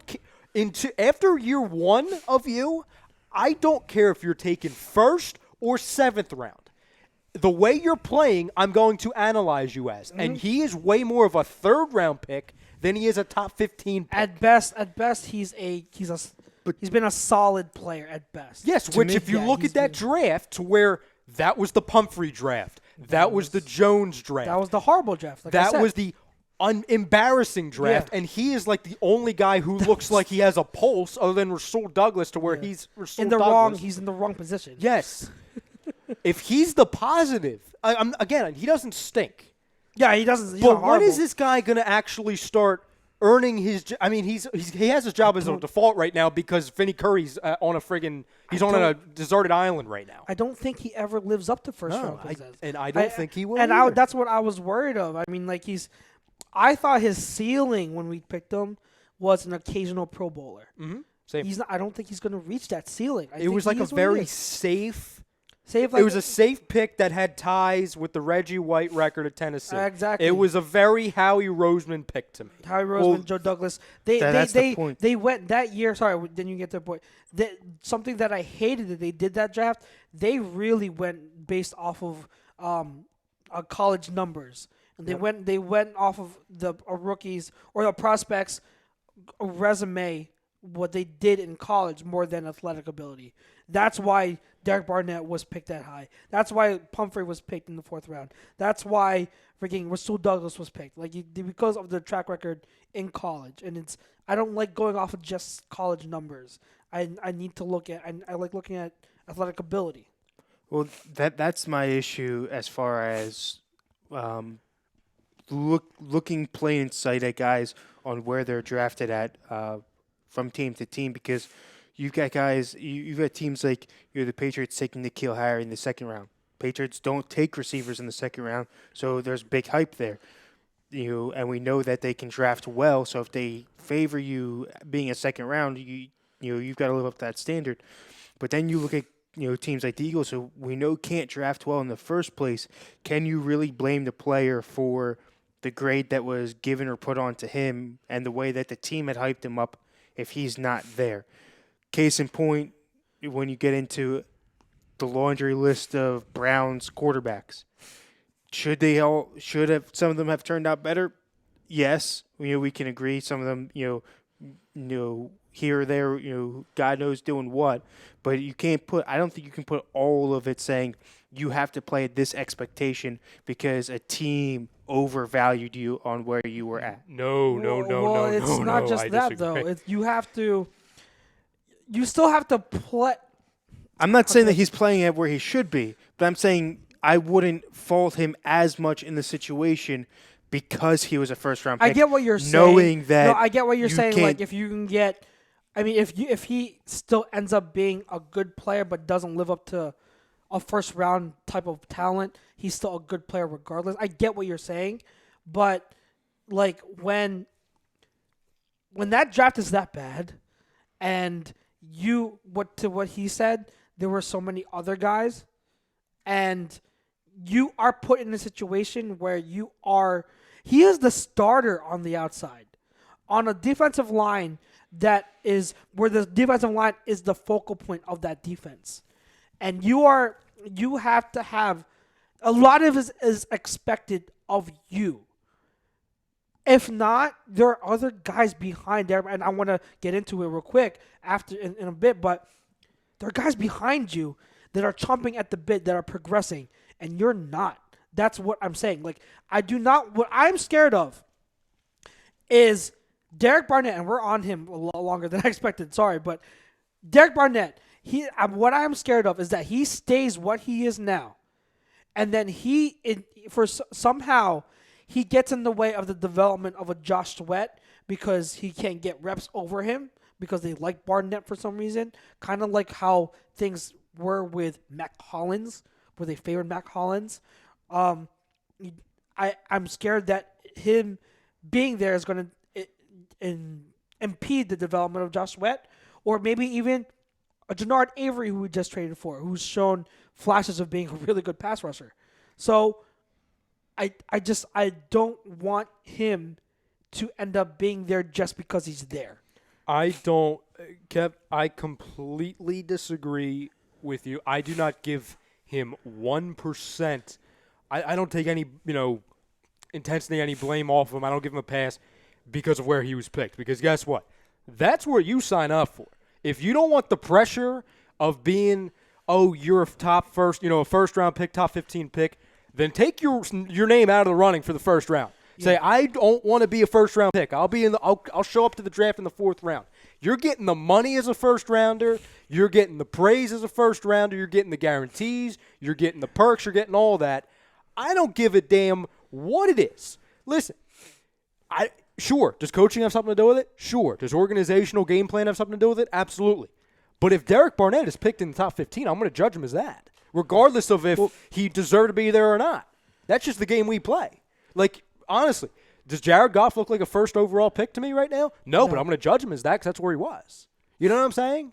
Like, does Carson Wentz look like somebody at the moment that was picked number 2 overall? He did a couple years ago, doesn't right now. Mm-hmm. But that's what comes with the game. I'm looking at it less as guys that are speculated to be there.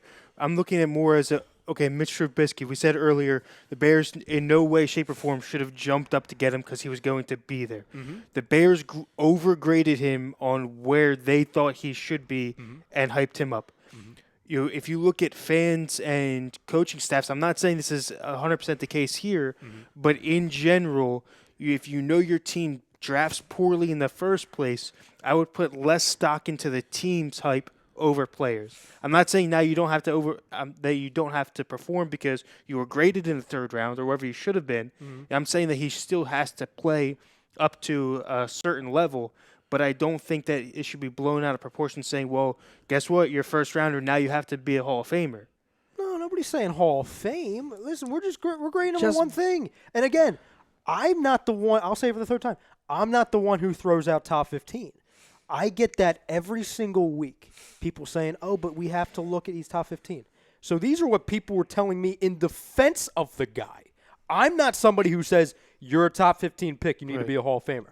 People use that as a way to stick up for him, in a way to tell me I'm wrong, he's a good player because he was picked top 15. Yeah. And my response every day of the week and twice on Sunday, especially when I'm seeing him on Sunday, getting those unrealistic, unbelievable mistakes, mental mistakes, all the above, that I'm judging him based off of that. Yeah, you know what I'm saying? To where, okay, if you want to say, but Ryan, you're wrong, he was picked top 15, then play like it.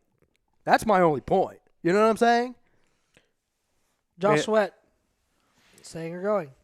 Yeah, he'll be here. Staying. Gerard Avery. Yeah. Staying. He better freaking be here. Yeah. If that was the only move you made at the deadline, it's a 4th rounder. Yeah. Yeah. And to my point about Josh Sweat, you guys, Ryan, because I've been saying since he was drafted, yep. Josh Sweat, I've said from the beginning, his ceiling as a pass rusher is much higher than Derek Barnett's. And he's progressing every week. He's looking better and better. So, if he keeps progressing, keeps getting better and better, Derek Barnett better watch out because this Josh Sweat could be he's a physical freak. He's big, athletic for an edge player. He's on his way. I really like Josh Sweat and how he's progressing. Defensive tackle, we've got Fletcher Cox. Obviously, he's staying. Yep. Timmy Jernigan, gone. I say gone. Yeah, I agree. I think he had a horrible game. I mean, he's my guy. You know this. I talk about him all the time. But he was very disappointing in the game on Sunday. The consistency, man. Whether it's health, whether it's him showing up to play, he'll be gone. I think he's there. I think that blind allegiance is there for a guy, like we said, somebody that has a high upside. Although roller coaster's got the high downside too. I think his upside's done. I think he is what he is now, which is a good player. We see that, but a team that won a Super Bowl behind him and had him as a key piece, do they see it? I don't think so. Wasn't he losing snaps the other day to Anthony Rush too? Wasn't he? I don't know. The answer is yes. He was. I didn't want. Oh, okay. Yeah. I didn't keep rhetorical. Yes. So I mean that's. I understand what you're saying, Kev, and I could very well see it. But if you're already losing snaps to that guy, I don't even know if his name is Anthony. I think his name's Anthony Rush. Anthony Rush. I think so. I probably just guessed there. You know what I'm saying? That's how little I know about the guy. If Timmy Jernigan's losing snaps to him, I don't know if the morale in the locker room's all too well for Timmy Jernigan right now. Stephen White on Facebook says, what do you guys think of Swift? If you're talking about DeAndre Swift and the running back in the draft, he's my top-ranked running back for the draft, and we'll get into that in upcoming months. What did Bill ask? Bill said, just listen to what Kev just said. You need a coach to get pissed off, grab a guy's face mask and yell in his face, scream at the bench, throw your clipboard, do something. He's too effing nice. We won the Super Bowl because of Frank. Pack Doug's bags. If he doesn't like the OC, then change the play. It's all on Doug. John Malmus says, today's players couldn't handle that. Can you imagine Seth Joyner, an assistant defensive coach?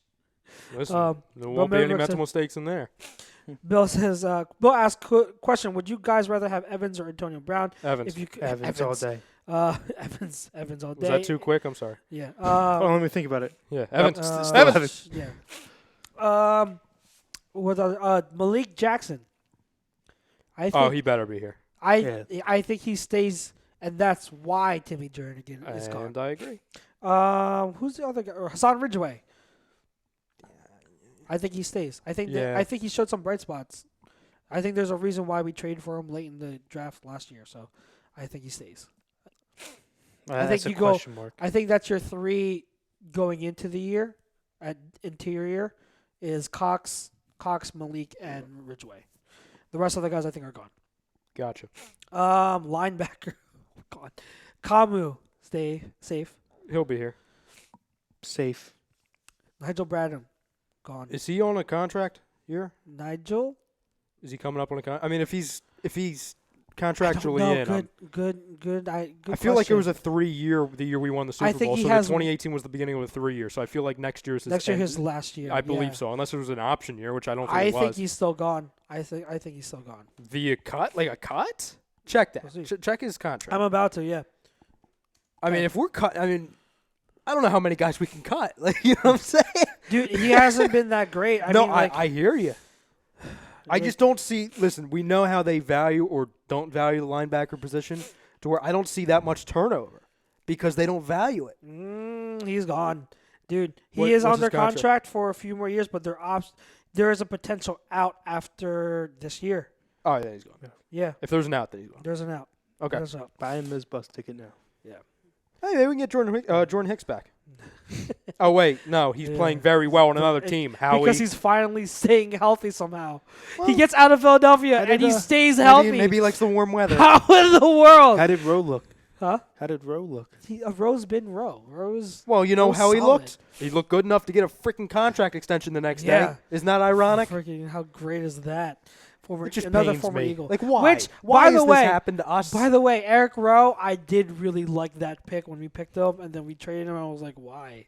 But he's another guy. I did like Brandon Boykin too, but he had a degenerative knee issue. I wonder if he's available. Can he play wide receiver? He was on one of those At this sports point, shows. I might want to call Ralphie up. Oh God, no, please. Nate Gary. No. I feel like bad locker room guy. I feel like Nate Gary. I feel like Nate Gary's gonna be here, but I want him gone so bad. I can't take that. I can't take his fans anymore. I think he stays. I can't do it. I can't. He's so bad. Can you please someone tell me he's so bad? Tell me how someone thinks he's good. I had a guy 2 weeks ago. I'm not going to say his name. I'm not that bad of a person. He slid in my DMs on Facebook. He's a viewer. He's like, so you guys were slandering Nate Gary. Do you regret that? I'm like, no. Who is Nate Gary? He sucks. Does he play for the Seattle Seahawks? He sucks. TJ Edwards, fringe guy. It's tough to say. He's like the Greg Ward of linebackers. I don't know. It's tough to say. I'll say gone. But then again, I don't know how much they're going to invest in the linebacker position. Let's get to the real meat and potatoes, and that's the secondary. There we go. Ronald Darby, gone. Do you want him here? Quickly, do you want him here? No. And I like Darby. Remember, I like Darby. I don't want him back. I would say if there's one out, it's going to be him because I think you have to bring one, if not two pieces in. So, by default, in casualty. You know, I have a bad feeling we're getting Josh Norman. I'd rather have Darby than Josh Norman. So would I, and I hate Darby. I have a bad feeling. Please don't tell me that's God. He might be what you guys need. Did you you? never What know. did you? What was your vote for Darby? Gone. Gone. I say gone. I almost want him here because, You're afraid of. well, here's the thing. I can't stand him. He drives me up a freaking wall. You It's understand hard- me? With his softness and the lack of size. But, he's fast, but you can only see how fast he is when he's 10 feet behind somebody and he blows coverage. At least I know who he is. Yeah. I have no idea. I have no idea whu anyone else is. Yeah, You know what I'm saying? I know. I have no idea. I know. Jalen Mills, He'll be here. Stays. gone. He'll be here. Gone. Avonte Maddox, safe. He'll be here. Safe. Safe. I feel like the only known guy is Crayvon LeBlanc. Crevon LeBlanc. I think He's the only guy. he signed an extension. He's He safe. signed for 3 years. They signed him the same time they signed Yeah, Alshon. they did. And I'm sitting back wait, one guy sucks. The other guy, I call him the fine wine, Crayvon LeBlanc, and he just got hurt. Because remember, he was put on the pop, and then they signed him. Hey, sorry, you were one of the 90 guys who got hurt for us this year, so we're going to give you a extend 3-year like him that much. God. All right. Which makes me very concerned that something happened with the medical staff. Are there that they, any more Yeah, corners? that's my question. Isn't the guy supposed to play and prove that he can play well before you give him the extension? They The guy didn't even have to play. They liked how he played late last year. And I don't know. Whatever. I can't. Are there any other corners that I'm missing? Oh, Rasul. Oh, there's one. He's under contract, so he's here. Listen, please, God, please, God, if Jim Schwartz is gone, can we keep Rasul and have him as a safety? Yes. Can we do it, please? Please, that would be remarkable. Because this is my hope now. Maybe we can do this. Maybe we can do it. So I'm going to say Yeah. yes because I think Jim's gone. Yeah. So There's think a he's safe. chance. I think he's safe. It's safe. Safe. If not, he's going to go to the That freaking was- Arizona Cardinals That and be the was best it, safety right? in football. That was it, right? Oh, no, there's one more. Craig James? No. Why am I missing someone? Oh, no. Oh, no, he's gone. Cindy's gone. But he was a second No, round stop. pick. He's gone. He's gone. He's gonna go to the Patriots and then be an all-pro corner with them in that secondary. Watch. I get that somehow. I can see it now. I think I'm being serious. I think he stays. You think he stays again? Because they're going to – this is the narrative. Let's see what he can do with a new coordinator Well, not and only that- also secondary coach. Not only that, how many you can't get rid of that many pieces and expect to be okay. That's what I'm saying. If, It's like- if, Yeah, if, yeah, if you're getting rid of Darby and moving Rasul over, he's got to be there. We have to keep some guys Yeah, because some then we guys. are going into rebuild. then we are We looking can't, at top we can't I cut everybody. I Chuck. want to get rid I of get so it. many guys.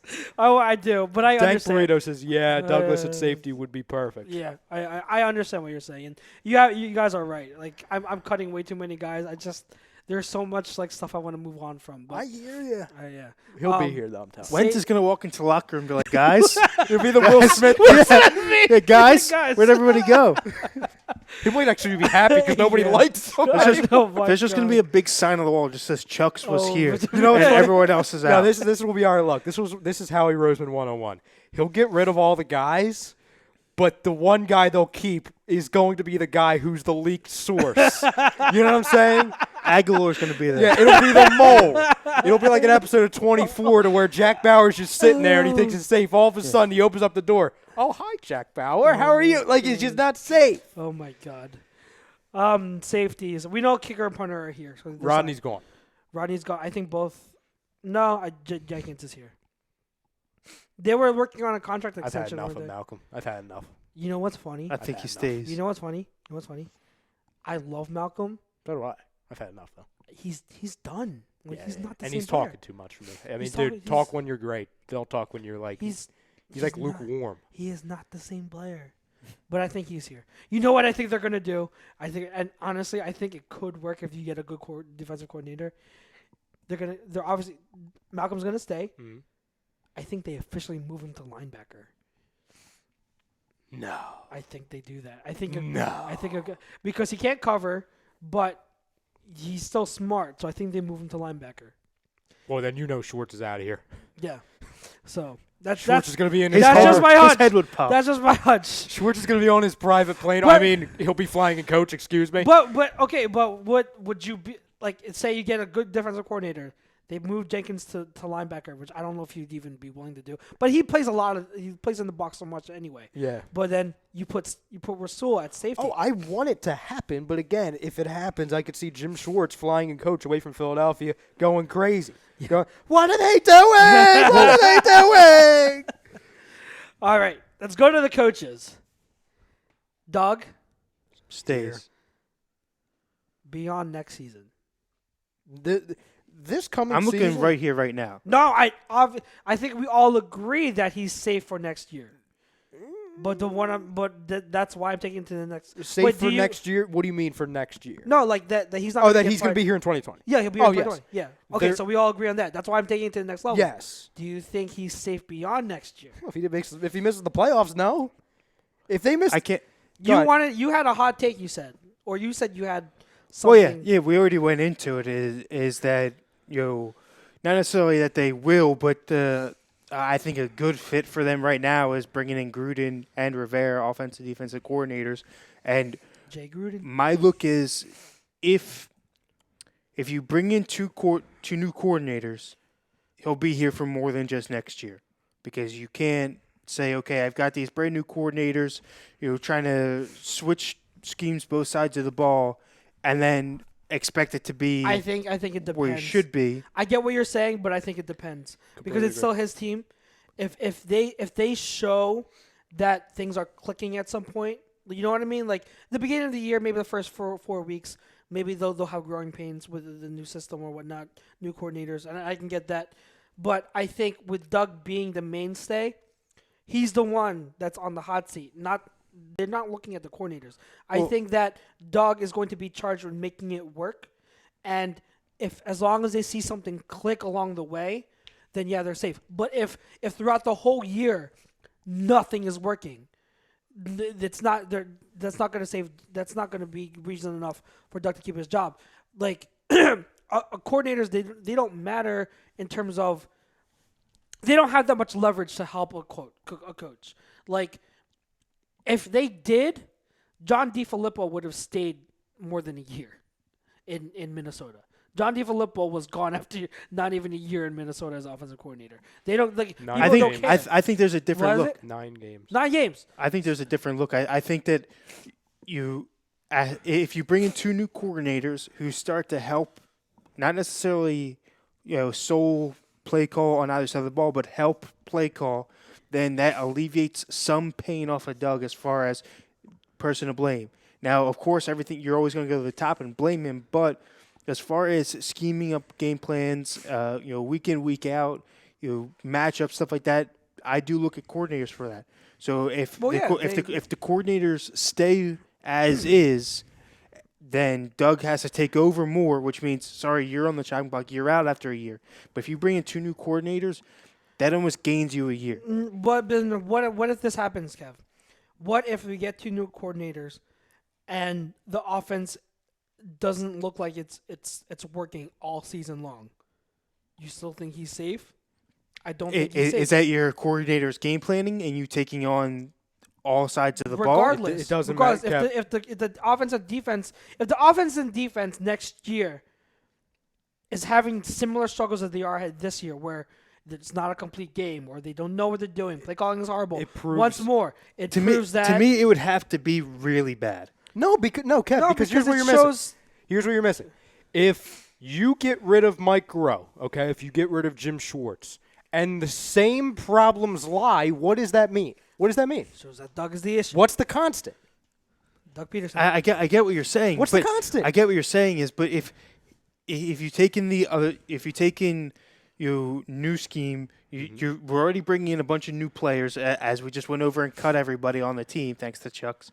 If we've got so many other changing pieces, there's got to be one constant. I almost give you a year. It has to click. To me, it would have to be there bad. has to be a point during the season where it starts to look better. And again, that's the point. it's going to end up hurting him, because if we're going by that, we can't. I'm not saying you are, but we cannot baby Doug Peterson or the situation, because the notion is going to come around. And if I'm the one starting this, that's fine. If you're able to win a Super Bowl against the best coach and quarterback all time, and you want the credit, You should be able to handle a roster changes, which happens every year, more some than others, and a couple extra coordinators, which you saw last year, or mainly one, and then you have an offensive kind of game plan change. The signs of a great coach, and Bill Belichick proves it all the time. Pete Carroll has proven it. Who's another great coach that's in the NFL? Andy Reid. Andy Reid. Sean Payton. Mike Tomlin. It doesn't matter how many coordinator changes they go through. They will still find a way to be consistent. Well, those guys are. I think that it's a little bit unfair. I get what you're saying, but I think it's a little how bit is it unfair? I think it's a little bit unfair to compare Doug to some of those guys, being that New England doesn't have a GM. He literally controls all aspects over how long he's been in the league. So to say that, it's a little bit. Can I ask a real quick question? How many Super Bowls does Doug Peterson have? 1. How many Super Bowls does Sean Payton have? 1. Which one was more recent? I'm just asking. 2017, obviously. All right, how many Super Bowls does Pete Carroll have? That I know of, that I can remember off the top of my head, just the one. I don't know if he's been anywhere else. Which one was more recent? Peterson. Doug. Yeah. How many does Andy have? Doesn't have any, as far as I know. How many does Doug have? 1. He should be held to that standard. If you're going to be in the conversation with those coaches, you have to take the credit and you have to take the responsibility This too. is the price you pay. And if you this is the thing, if you are the great coach, you are able to. If Doug Peterson is this great coach, and these coordinators are really that bad, then getting two new coordinators should do nothing but help the situation. Yeah. So if it does help the situation, that has to show next season. It has to. There has to be some sign. Like it doesn't even. They don't have to be the best offense and the best defense in the league, but there has to show improvement. There has to be improvement from last year to from this year to next year. If there are no signs of improvement, he's on the hot seat. So let me put it this way: if the Eagles win the division at 9 wins this year, okay, they bring in 2 new coordinators and lose the division next year with 10 wins, is he in or out? But if they have 10 wins, it's obviously better. That's what I'm saying. But you lost the division. It doesn't matter. You're not in the playoffs. They look better. You missed the playoffs. No, but they look better. But do they look better if you're holding them at that Super Bowl standpoint and you miss the playoffs? Again, there's context that has to be put in, because if you had 10 wins, you're at 10 wins.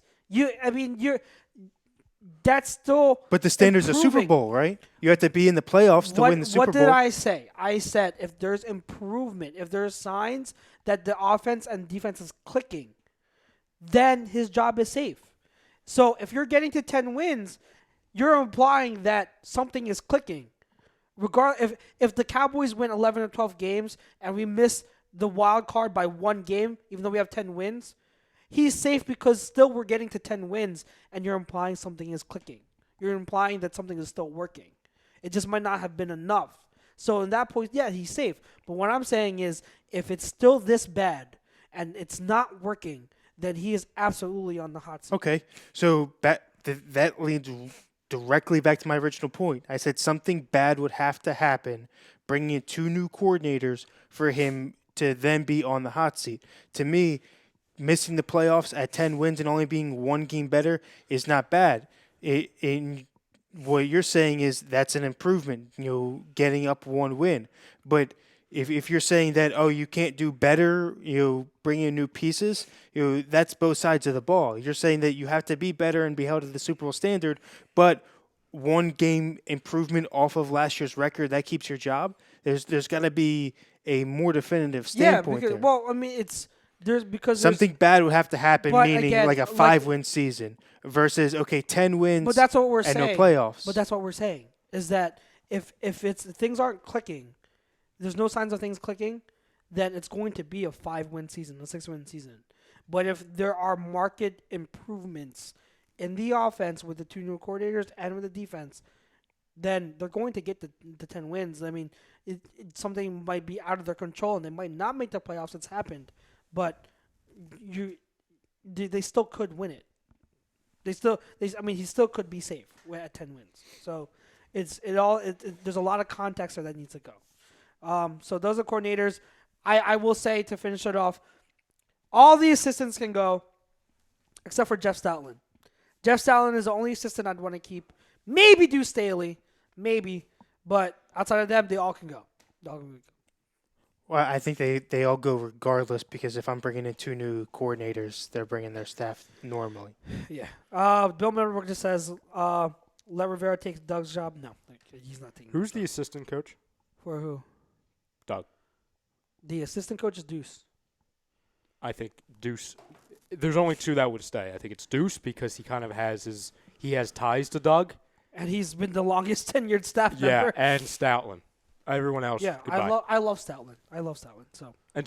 And plus, you don't want to change that Yeah. when you have every single one of those pieces on the O-line except for one in CMO staying. locked up until 2021 yeah, at you least. want continuity with Yeah, Stoutland. you can't change that up. Stoutland's awesome. You would be foolish to get rid of Stoutland. Real quick, Eddie, one quick hitters from around the league. I will say that the Niners-Ravens preview of this year's Super Bowl. I'm saying it again. I think it's going to be Niners-Ravens. It was a great game, back and forth. When you thought one team was going to go run away with it, the other team came back, and vice versa. Came down to that last second field goal. I think you can't take any it didn't change any opinions about the Niners in my opinion. Even though they lost, it was a hard-fought game in Baltimore in the rain. They showed up. They showed they were right on par with the Ravens. I think those are the 2 best teams in the league. I think they will be in the Super Bowl. Great game, great stuff, and I'm very excited to see how they play going forward. And I have the Niners winning this week against the Saints. Yeah, I stick in my guns. I think that the Patriots still play the Saints in the Super Bowl. I think regardless, 10-2 Patriots still can go down to Baltimore. Even if we're not the first seed, which I pray to God that we are, because I'd rather play them in Foxborough. I think we can go back and win. Seeing enough game film on them, having played them once, that's a winnable game in my opinion. The Niners, I am afraid to see as far as, do I want to play them? Not necessarily, just because it's a team that's playing like they can't lose, regardless. Yeah. They're playing like There's so nobody much can beat them. confidence. Yeah. But I think that confidence does get deflated this week. I think that the Saints come out with the win. We'll put money on it. I put money on it. We'll talk after the show. Eagles-Giants, Monday night. I think the Eagles win, although I'm not too confident. I think they win. It's Giants. We have the Giants number. With the game being Monday night, guys, and the current situation of the studio, we are not sure if we will have a show next week. It's still up in the air. The way you said that made it not sound good. You already said the current situation. Well, we are. Only big things happening middle over of here it. at A2D. Yeah, We're of getting a course new big things. new studio. I It's said stadium. exciting. That's a better New way to say it. stadium. Yeah. That's a better way to say Broadcast it. from the stadium. I would love that. But we will see. If you are here next week, we will see you. If not, we will see you in 2 weeks. Or maybe, who knows, maybe we'll see you on another show. But stay tuned. But thank you guys for joining us today on Birds of a Feather. It was a frustrating week, but we got through it. And hopefully we'll have better things to talk about for the Eagles and Patriots next week. But for myself, Godwin, the bro on the ones and twos, we are brought to you by Specialized Physical Therapy, located in Cherry Hill, Burlington, and Princeton. Specialized Physical Therapy.com, and by ATS Sports Picks. Remember, use the promo code HUD to get your 20% off. ATSSportsPicks.com. Enjoy the game, guys. Remember, we all voted not to lose out. There is still hope for the Eagles. So keep rooting. We still have a chance. We got to beat the Giants first things first. So fly, Eagles, fly. And we will see you when we see you. Later, guys.